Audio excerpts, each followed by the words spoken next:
잠시 기도하겠습니다.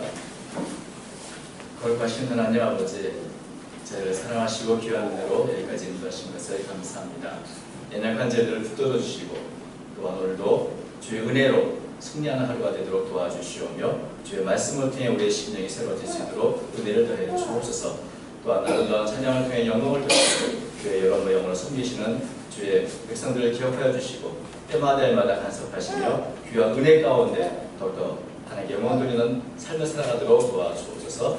우리도 주님 저희의 말씀에 거울 앞에 섰사오니 말씀하여 주시고 깨닫게 하시고 그 성령의 음성을 듣도록 인도해 주옵소서. 예수님의 이름으로 기도합니다. 2014년에 나온 트라우마로 읽는 대한민국이라는 책을 하면 한국 사람들 마음에는 저마다 이 억울함과 한이 맺혀 있다고 합니다. 그래서 한국에만 있다고 하는 화병도 그 중에 하나다, 이런 분석을 했습니다. 왜냐하면 이런 억울함, 한, 화병 이런 것들은 우리나라가 겪어왔던 여러 가지 역사적인 사건의 그 피해자들이 받은 상처들이 치유되지 않은 채로 계속해서 이 트라우마로 이 사회 속에 작용한다, 이렇게 말하는 것이죠. 그래서 일제의 강점기나 또 6.25 이 전쟁이나 또 그 여러 역사적인 사건들이 지난 지가 이미 오래되었습니다. 그러나 그 남겨진 상처나 트라우마는 여전히 우리 사회의 갈등의 요소, 갈등의 근거가 되고 있는 것을 보게 되는 것이죠. 그래서 미래를 위해서라면 가장 중요한 것은 바로 이러한 과거의 상처를 치유하고 모든 트라우마를 극복하는 것이 굉장히 중요합니다. 이것은 개인이나 사회나 마찬가지일 것입니다. 오늘 본문 말씀은 이방 민족인 바벨론의 멸망을 당하고 포로로 끌려가서 살아가는 이스라엘 백성들에게 하나님이 주시는 메시지입니다.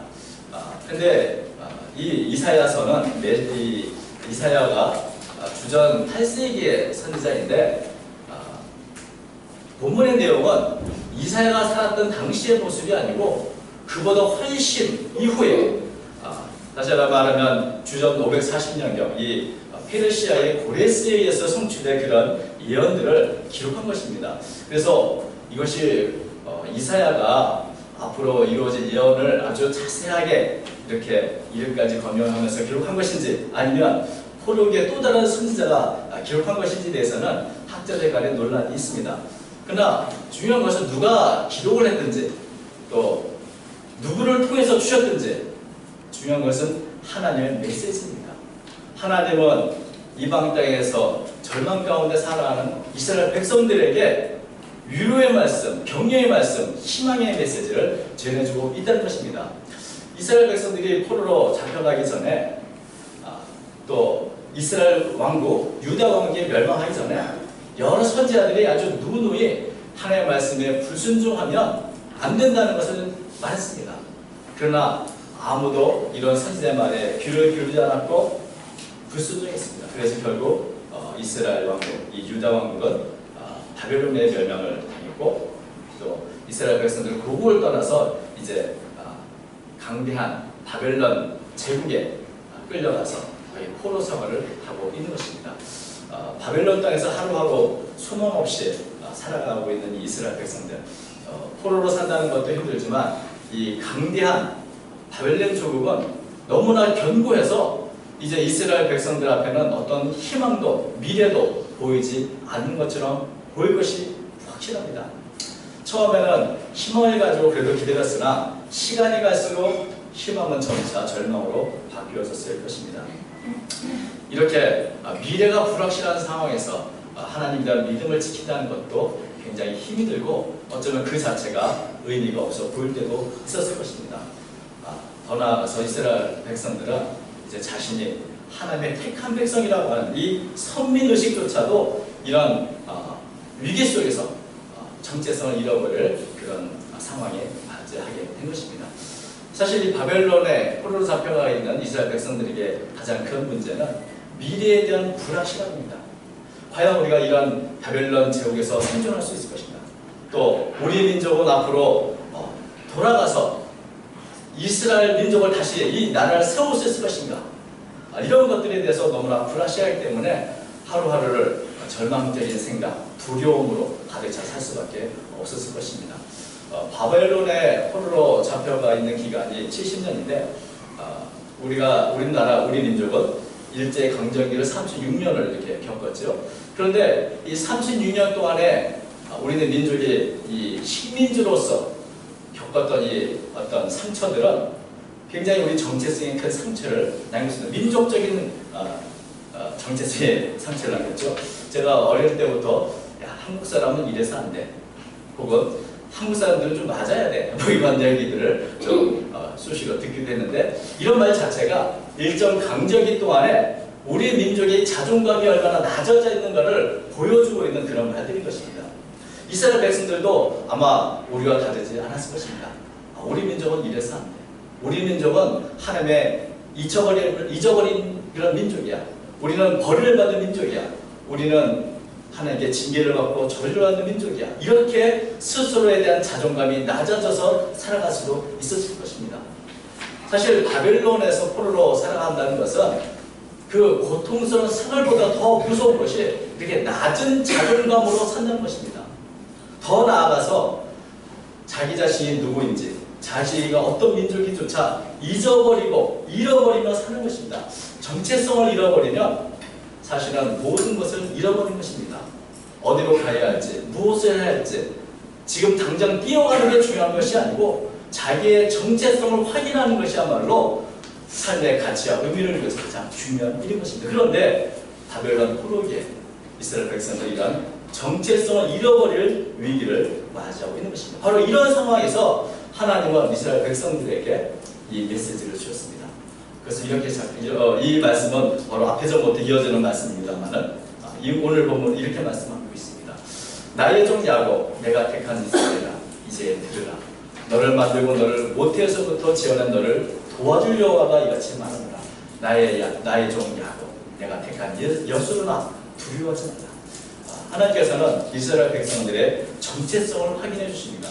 하나님 이스라엘 백성들을 그의 조상의 이름 바로 야곱을 따라서 부르죠. 나의 종 야곱, 내가 택한 이스라엘, 내가 택한 여수르나 이렇게 부릅니다.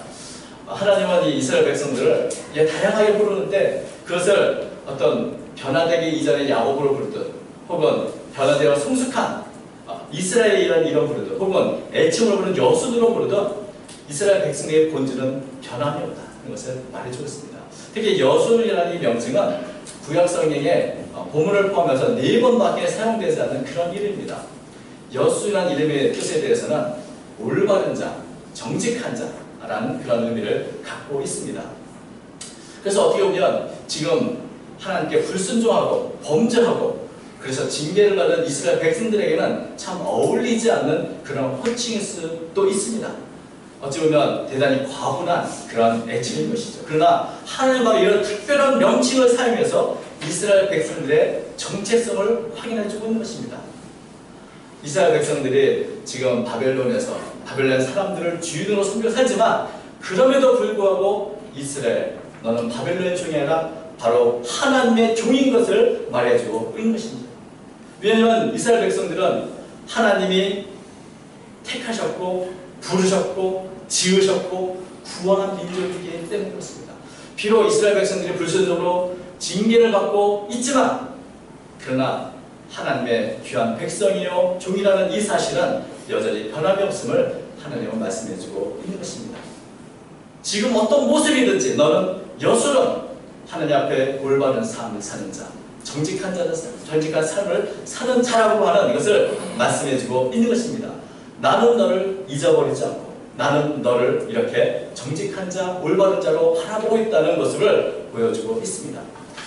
그래서 하나님께서는 이런 이스라엘의 정체성을 확인하면서 그러므로 두려워하지 말라고 말씀하고 있습니다.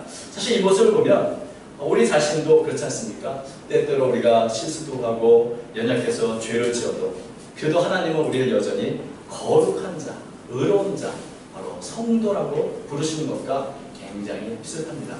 우리가 어떤 자격이 있어서가 아니고 하나님이 우리를 그렇게 택하셨고 부르셨기 때문에 그렇습니다. 우리가 아무리 연약할지라도 우리는 예수 그리스도의 보혈로 구속공을 받은 하나님의 자녀이기 때문에 여전히 우리를 성도라 부르시는 것처럼 하나님은 이스라엘 백성들을 향하여서 야곱, 나의 종 야곱, 내가 택한 이스라엘, 내가 택한 여수론이라고 불러주시는 것입니다. 이런 하나님은 이스라엘 백성을 향해서 아주 놀라운 계획을 갖고 계심을 말씀드리고 있습니다. 나는 목마른 자에게 물을 주며 마른 땅에 시내가 흐르게 하며 나의 영을 네 자손에게 나의 복을 네 후손에게 부어주리니 그들이 풀 가운데서 솟아나기를 시냇가에 버들같이 할 것이다. 이스라엘의 현재 상태는 그야말로 메마른 땅에 목마름 속에 허덕이고 있는 그런 상태입니다. 물론 이런 상태를 자초한 것은 이스라엘 백성 자신들입니다. 왜냐하면 그들은 생수의 근원이 되는 하나님을 버리고 스스로의 힘으로 살겠다고 스스로 웅둥이를 파는 어리석은 일을 해왔기 때문에 그렇습니다. 예레미야 22장 13절 보면 내 백성이 두 가지 악을 행했나니 곧 그들이 생수의 근원 되는 나를 버린 것과 스스로 웅덩이를 판 것인데 그것은 그물을 가두지 못할 터진 웅덩이들입니다. 자기 스스로 하나님 없이 살고자 하다가 결국 이렇게 메마른 땅, 거친 세상에서 목마름 속에 허들며 살 수밖에 없게 된 것인데 그러나 그럼에도 불구하고 하나님은 이스라엘 백성들을 하여서 새로운 회복의 기회를, 회복의 계획을 말씀해 주십니다. 하나님은 메마른 땅에 시내가 흐르게 할 것이고 메마른 심령에 복을 주시고 주의 영으로 충만하게 채울 것이라고 말씀해주고 있습니다. 어찌 보면 이것은 이스라엘 백성들이 다시는 감히 꿈꾸지 못한 아름다운 미래의 계획을 말씀해주고 있는 것입니다. 오늘 이 3절과 4절에 나오는 이 풀, 시내, 나의 영, 나의 복, 이 모든 표현들이 바로 이스라엘을 회복시키셔 주시는 하나님의 은혜에 대한 표현입니다. 이런 하나님의 은혜로 인해서 이스라엘 백성들은 마치 시냇가의 버드나무처럼 복된 삶을 살 것이다 이렇게 약속하고 있는 것이죠. 시냇가에 심은 나무, 시냇가의 나무는 우리가 참 굉장히 익숙한 모습이죠. 구약에서 가장 축복된 삶의 모습을 보여주는 모습으로 자주 등장하기 때문에 그렇습니다. 우리가 잘 아시는 시편 1편 3절 그는 시냇가에 심은 나무가 철을 따라 열매를 맺으며 그의 잎사귀가 마르지 않은 같으니 그가 하는 모든 일이 다 형통하리로다. 예레미야 17장 8절 그는 물가에 심어진 나무가 그 뿌리를 강변에 뻗치고 덜걸지라도 두려워하지 않아 그 잎이 청청하며 가물을 해도 걱정이 없고 결실이 그치지 않는다. 그런데 왜 시냇가에 풀이 아니고 시냇가에 버드나무일까요? 시냇가의 풀은 무성합니다. 신속하게 일어납니다. 그러나 그만큼 신속하게 사라지기도 합니다. 그렇기 때문에 하나님께서는 하나님의 백성에 대해서 이렇게 잡초 같은 풀이 아니라 이런 풀을 넘어서는 시냇가의 버드나무라고 표현을 하고 계신 것입니다. 하나님께서는 바벨론 제국에 관심 있는 게 아니고 그 바벨론 제국은 마치 풀처럼 잠시 무성했으나 금방 사라지는 그런 존재에 불과하지만 하나님의 백성은 비록 어리고 연약하고 부족할지라도 풀이 아니요 잡초가 아니요 버드나무 같은 존재인 것을 말해주고 있는 것입니다. 하나님의 눈에는 바벨론의 대제국이 보이는 것이 아니고 바로 이같이 연약하지만 하나의 백성인 이스라엘 민족을 더욱더 귀히 보고 계시고 그렇게 만들 것을 말해주고 있는 것입니다. 제가 학교에 다닐 때 저희 어머님이 가끔 학교에 오신 적이 있었습니다. 근데 그 당시 학교에는 우리가 까만 교복들을 다 입고 있으면 다 비슷비슷하게 보이지 않습니까? 그런데 우리 어머님이 이런 말씀을 하시더라고요. 너희 반에 가니까 너한테는 빛이 나더라. 그래서 금방 네가 어딘지 알았다. 이렇게 얘기를 하시고 이걸 했습니다. 여러분, 부모의 눈에는 자식에게서 빛이 납니다. 그래서 비슷비슷한 교복을 다 입고서도 내 자식은 금방 알아보고 금방 눈에 띕니다. 여러분, 이스라엘 백성들이 지금 바벨론의 포로로 잡혀갑니다. 헐벗어 생활합니다. 메마른 땅에 있습니다. 그러나 하나님의 눈에 이스라엘 백성은 무성한 잡초가 아니고 늘 싱싱하고 푸른 버드나무와 같은 존재인 것입니다. 그래서 지금은 초라하지만 내가 다시 너를 시냇가의 버드나무처럼 만들 것을 약속하고 있는 것입니다. 여러분, 때때로 우리가 성도요 하나님의 자녀이지만 때때로 우리가 연약한 모습으로 초라한 모습으로 살아갈 때가 있습니다. 나는 너무나 작고 보잘것없다고 스스로 주눅들 때도 있을 것입니다. 그러나 우리는 하나님의 눈앞에서 어떤 존재입니까? 하나님의 자녀요, 하나님 앞에 빛나는 존재인 것을 잊어버리지 마시기 바랍니다. 우리 모두는 하나님 앞에 독특하고 귀중한 존재입니다. 잡초가 아니고 버드나무 같은 존재입니다. 날마다 때를 따라 참 싱싱하게 푸르게 성장하는 그런 존재인 것입니다. 왜냐하면 우리는 바로 예수 그리스도의 값진 보혈로 구속함을 받은 하나님의 자녀이기 때문에 그런 것입니다. 이 하나님의 이 메시지, 아름다운 미래를 약속하고 계십니다. 지금 현재 어떤 모습이 있든지 하나님의 백성은 시냇가에 버들같이 되게 할 것이다. 이것이 바로 하나님의 놀라운 계획인 것이죠. 하나님의 미래의 모습인 것입니다. 우리에게 주신 하나님의 미래의 모습인 것입니다. 이것을 생각하면 우리 하나님의 백성들이 자존감이 쑥쑥 올라가는 것이죠. 내가 지금 비록 이렇게 살지만 나는 잡초 같은 그런 존재가 아니고 하나님의 버드나무 같은 존재다. 자존감이 올라가게 되고 이제 이스라엘 백성의 자기 정체성, 내가 하나님의 백성이요 하나님의 성도라는 것을 더욱더 확인할 수 있게 되는 것입니다. 여러분, 하나님의 백성이라는 정체성이 얼마나 귀중한지 모릅니다. 이것을 붙잡고 있으면 때가 되면 정말 하나님의 이 축복의 약속을 받을 수 있을 것입니다. 5절은 이렇게 말합니다. 한 사람이 이르기를 나는 여호와께 속하였다 할 것입니다. 또 한 사람은 야곱의 이름으로 자기를 부를 것입니다. 또 다른 사람은 자기가 여호와께 속하였음을 그의 손으로 기록하고 이스라엘의 이름으로 존귀 여김을 받으라. 나는 하나님의 백성이다. 나는 하나님의 자녀다. 나는 하나님의 성도다. 나는 여수론이다. 나는 버드나무다. 라고 하는 이런 정체성을 가질 때 긍지와 자부심을 가질 수 있습니다. 이런 자기 정체성이 있으면 70년이 아니라 2000년이 지나도 이스라엘 민족은 다시 나라를 세울 수 있는 것입니다. 혈통이 사라졌다 하여도 내 모든 곳에 사라졌다 할지라도 이런 자기의 정체성을 가지고 있으면 다시 나라를 세울 수 있는 것입니다. 그러나 이런 자기의 정체성이 없으면 나라를 세울 수도 없을 뿐만 아니라 만일 나라를 세운다 할지라도 상처와 갈등으로 얼진 트라우마가 가득한 그런 나라를 세우게 될 것입니다. 그런 면에서 하나님께서는 이스라엘 백성들의 자기 정체성을 확인시켜 주신 것입니다. 이런 자기 정체성을 확인시켜 주시고 하나님은 다시 하나님이 누구신가를 말씀해 주고 있습니다. 6절과 7절 말씀을 보면 이렇게 되어 있습니다. 이스라엘의 왕인 여호와, 이스라엘 구원자인 만군의 여호와가 이같이 말하노라. 나는 처음이요 나는 마지막이라. 나 외에 다른 신이 없느니라. 내가 영원한 백성을 세우니로 나처럼 외치며 알리며 나에게 설명할 자가 누구냐. 그는 들리가 장세오리를 그들에게 알겠지. 하나님께서는 하나님의 백성들이 누구인가를 말씀해 주시고 또한 하나님은 어떤 분인가를 더욱더 확인시켜 주십니다. 하나님은 어떤 분이십니까? 하나님은 하나님 자신을 세 가지로 소개하고 있습니다. 첫 번째는 이스라엘 왕인 여호와라고 말씀하십니다. 바벨론으로 끌려간 이스라엘 백성들에게 이제는 나라는 사라졌고 또 왕도 다 없어져 버렸습니다. 유다의 마지막 왕인 시드기야는 바벨론 군대에 사로잡혔고 두 눈이 뽑힌 채 바벨론으로 비참하게 끌려갔습니다. 이제 더 이상 이스라엘의 왕은 존재하지 않습니다. 바벨론의 왕이 바로 자신들의 왕이 된 것입니다. 그러나 그럼에도 불구하고 하나님은 여전히 나는 이스라엘의 왕이라고 말씀하고 계십니다. 비록 나를 빼앗고 다윗의 혈통은 끊어졌지만 하나님은 여전히 이스라엘의 주권자요 왕으로서 이스라엘 백성을 보호하고 통치하고 계신다는 사실을 말씀해주고 있는 것입니다.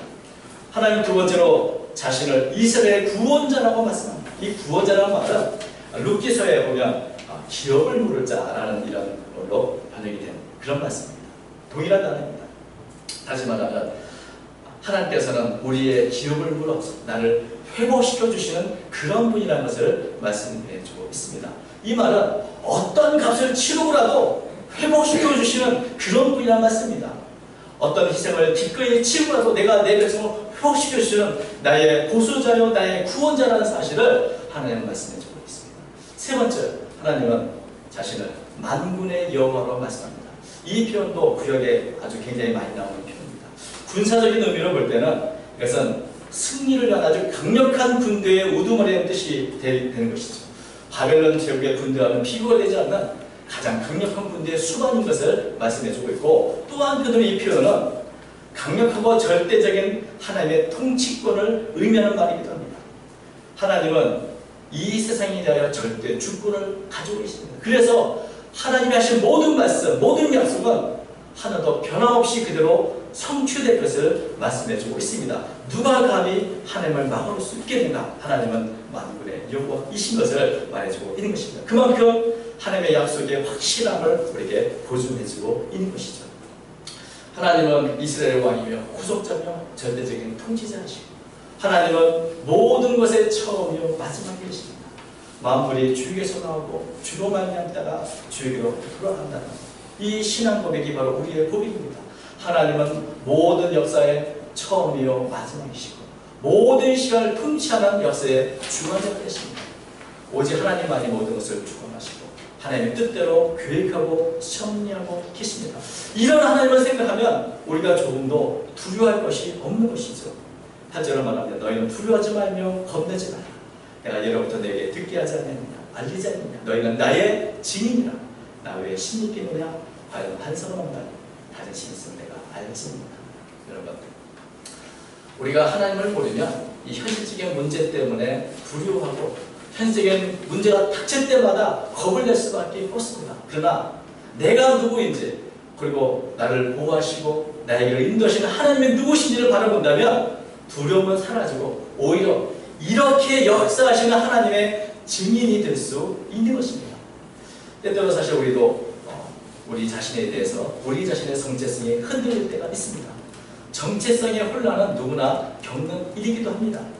그런데 하나님의 사람들은 비록 방황하고 정체성의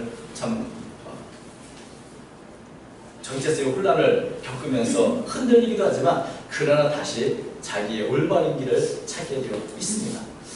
제가 이 시간 이탈자라는 영화에서 이 정체성을 혼란을 겪는 청소년에게 한 선생님이 했던 말이 있습니다. 참 좋은 표현이라 설명하기 이렇습니다. 어떤 사람이 길을 잃어서 길을 잃을 때가 있습니다. 그래서 방향을 알기 위해서 나침반을 다 꺼냈습니다. 그런데 그 나침반이 곧바로 나침반의 바늘이 북쪽과 남쪽을 가리키는 것이 아니고 그 나침반 들면 이 받침의 바늘이 왔다 갔다 하면서 왔다 갔다 하다가 좀 있어야 그 다음에 자리를 딱 잡고 여기가 북쪽이고 여기가 남쪽인 것을 알려주는 것입니다. 그것처럼 우리가 정체성을 이럴 때 어디가 방향이고 어디가 남쪽이고 북쪽이 알지 못하지만 잠시 우리가 조금 더 멈춰서 생각해보면 다시금 어디가 북쪽이고 남쪽인지 방향을 찾을 수 있다는 것입니다. 이렇게 때로는 흔들리고 또 때로는 우리가 방황할 때 혹은 정체적 혼란이 올 때 조금 잠시만 멈추고 있으면 결국 우리의 방향이 어딘지를 알게 되고 올바른 방향을 찾을 수 있다는 것입니다. 하나님의 사람도 그렇습니다. 때때로 우리가 내가 지금 믿는 것이 옳은가 혹은 내가 지금 걷는 것이 올바른 길인가 하는 참 자기 자신의 정체성에 대해서 흔들릴 때도 있을 것입니다. 그러나 하나님의 백성들은 조금 더 멈추어서 내가 누구인지 그리고 하나님은 어떤 분인가 생각한다면 바로 우리의 방향을 맞출 수 있을 것입니다. 여러분, 오늘도 하나님께서 우리 하나님의 백성을 향해서 두려워하지 말라고 말씀하십니다. 그리고 우리 자신 누구인지 하나님이 누구인지 잠시 멈추어서 생각해보고 방향을 잘 잡으라고 말씀하십니다. 우리는 무성한 잡초와 같은 그런 존재와 인생이 아니라 시냇가의 버드나무 같은 하나님의 자녀이며 이것을 잊지 말라고 말씀하십니다. 우리가 어떤 삶을 살든 어떤 모습이든 우리는 여전히 하나님의 가장 사랑받는 하나님의 자녀인 것을 잊지 말기를 바랍니다. 우리가 우리 자신을 바르게 하고 하나님을 바르게 알 때 우리의 과거의 모든 트라우마는 모든 두려움은 다 벗어질 수 있습니다. 우리가 언제나 잊지 말아야 할 것은 하나님은 우리에게 대하여 가장 놀라운 계획을 갖고 계시다는 것입니다. 지금 우리는 이것을 다 알지 못하지만 지금도 여전히 하나님의 계획은 우리 가운데서 진행 중에 있습니다. 그러므로 어떤 일이든 두려워하지 말고 역사의 주관자이신 하나님, 처음이와 나중이신 그 하나님을 바라볼 수 있기를 바랍니다. 시냇가의 버들처럼 우리를 회복시켜 주실 것입니다. 미래에 대한 모든 두려움을 내려놓고 믿음으로 하루하루 하나님을 바라보면서 올바른 방향으로 나아가는 저 여러분 되시기를 주의 이름으로 축원드립니다. 고맙습니다. 하나님 아버지, 저희들을 사랑하시고 귀한 은혜로 붙들어 주신 것을 감사합니다. 연약하고 부족하지만 작고 초록하지만 하나님의 자녀로서 이 땅에 빛으로 소금으로 살게 하신 것을 감사합니다. 우리 자신의 정체성을 잃어버리지 않게 하시고 올바른 방향을 향해 나아가는 제 모두가 되도록 도와주옵소서. 흔들릴 때마다 주의 말씀으로 권면하여 주시고 권고하여 주옵소서. 날마다 하나님을 바라보는 가운데 모든 상처와 모든 어려움을 극복하게 하시고 믿음으로 승리하는 제 모두가 되도록 축복해 주옵소서. 아버지 하나님, 올바른 방향으로 나아갈 때 하나님의 놀라운 은혜를 베풀어주시되 시냇가의 나무와 같이 때를 따라 무성한 열매를 맺게 하는 그런 삶을 살게 하실 줄 믿습니다. 날마다 싱싱하고 푸른 삶을 살게 하여 주실 줄로 믿습니다. 이런 은혜와 이런 축복을 사랑하는 모든 성도들에게 허락하여 주옵소서. 함께 하시기 원하며 예수님의 이름으로 간절히 기도합니다. 아멘.